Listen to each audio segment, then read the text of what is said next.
Well, my name is Antonia Hamilton, but I'm always called Tony, and I live here in Philadelphia. Tell us about how you came to be diagnosed with mild cognitive impairment. I was always complaining about my ability to see and think clearly, and forgetting. Mostly it was forgetting.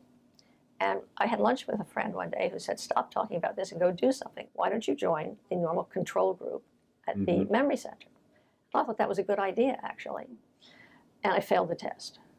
And that was really, somebody might as well have just hit me with a baseball bat.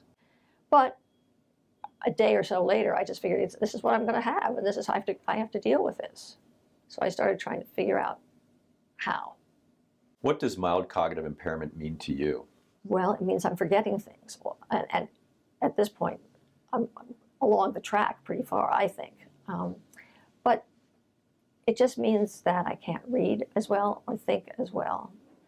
I am forgetful. All of these things having gotten worse since I was made aware that this is what the next challenge would be. What is it like to be aware of declining cognitive abilities? It's a hard question. I guess I try to monitor my own decline, for one thing, just because I feel it's me, and I want to know what's going on. Day in and day out, I don't live as if I have mild cognitive impairment. I mean, yeah, I think that's fair to say. I'm aware of it sometimes when I do something silly, put something down where it shouldn't be. I mean, inconsequential, but not inconsequential to me when I note them. What changes have you made in your life to accommodate having mild cognitive impairment? I've always been a walker. That's my exercise. And I just became a little more preoccupied with walking, insisting that I walk. That I know is helpful. I could just feel myself getting calmer doing that. I tried to be sure, and that was the past tense, I tried to be sure that I would see friends as I used to see them.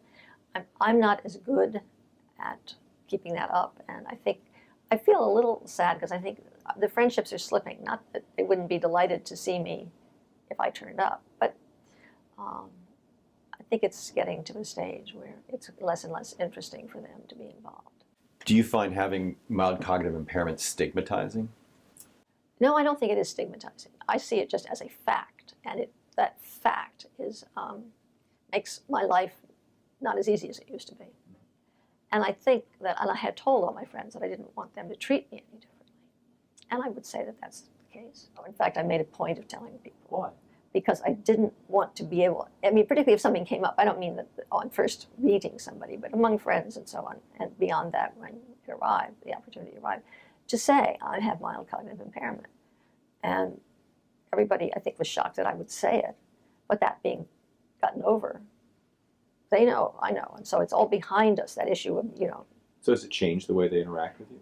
I know, because they are interacting the way I always acted before this happened. So what things have you found helpful to handle the stresses that you deal with? I couldn't get through this without mindful meditation. Could not get through this. That class was wonderful, and I made a point to tell myself if I found anybody who was in the sort of the condition I was in when all of this started for me, I would tell them they must take that class, and I'll go with them if that will make a difference.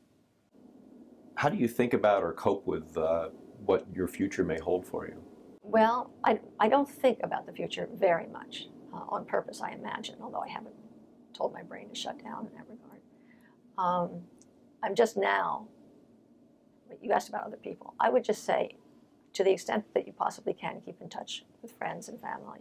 That's really, really important. When doctors talk about mild cognitive impairment, what they're talking about is this syndrome that identifies a group of people who are more likely over time to develop worse cognitive problems. And I'm wondering, how do you think about that and deal with that knowledge? I believe that this is what I'm living with now. And if I'm not going to grow very much older, I imagine. And so I just want to get it right. So I'm okay with it. I don't like it, but within the family, we sort of structured it so when everybody's there at Christmas time, because that doesn't always happen. Day after Christmas, we sit down and we just talk about this. Mother's brain problem, I think is the way my son refers to it. I told myself I was not going to sit around and just let this happen. I wanted to live well up until the point I'm not living.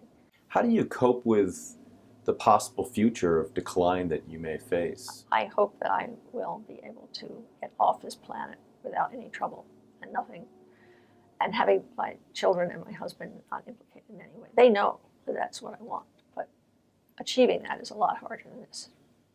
I'm hoping there's a time when I will just simply know. Let me give you the opportunity to tell other people with mild cognitive impairment what they should do.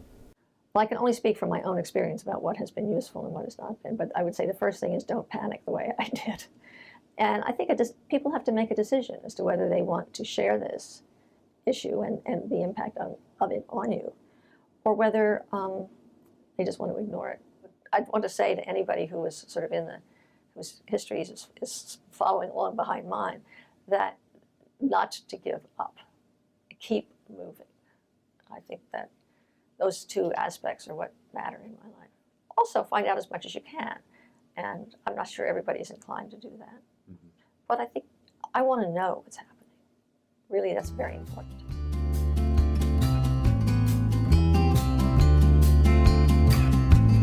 Right foot red and left hand blue.